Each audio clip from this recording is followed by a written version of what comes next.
கோயிலில் பக்தர்களை பார்த்து மிகவும் தரக்குறைவாக சோறு திங்கிரியா இல்ல வேற எதுவும் திங்கிரியா என மிகவும் கடுமையான வார்த்தைகளால் திட்டிய அமைச்சர் சேகர் பாபுவை அங்கிருந்த பக்தர்கள் பாரத் மாதா கி ஜே அல்லேலூயா பாபு என கோஷம் எழுப்பி சேகர் பாபுவையும் உடனிருந்த அமைச்சர் மனோ தங்கராஜையும் ஓட ஓட விரட்டி அடித்திருக்கின்றனர்.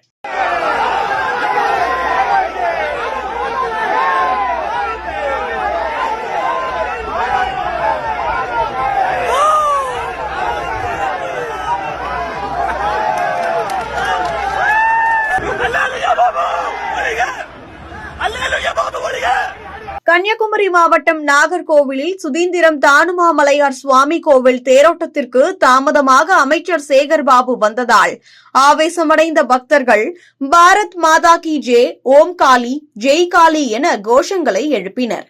இதனால் ஆத்திரமுற்ற அமைச்சர் சேகர் பாபு, நீங்கள் எல்லாம் சோறு சாப்பிடுகிறீர்களா என கேள்வி எழுப்பியதால் இரு தரப்பினருக்கும் இடையே வார்த்தை போர் மூண்டது. தேர் வடம் பிடித்தல் காலை 9:15 முதல் 10:15 மணிக்குள் நடக்கும் என அறிவிக்கப்பட்டு இருந்தது. இதனால் ஏராளமான பக்தர்கள் குறிப்பிட்ட நேரத்திற்கு கூடியிருந்தனர். ஆனால் சேகர் பாபு வரவில்லை.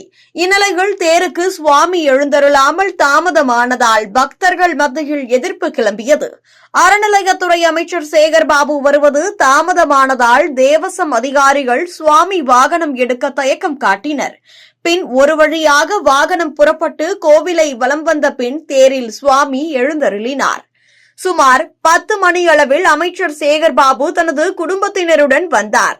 அமைச்சருக்காக தேர்வடம் பிடிப்பதை தாமதப்படுத்தியதால் ஆவேசமடைந்த பக்தர்கள் பாரத் மாதா கி ஜே, ஓம் காளி, ஜெய் காளி என கோஷங்களை எழுப்பினர்.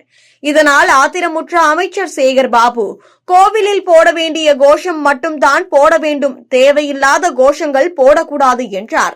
இதனால் மீண்டும் பக்தர்களிடம் பலத்த கோஷம் எழுந்தது.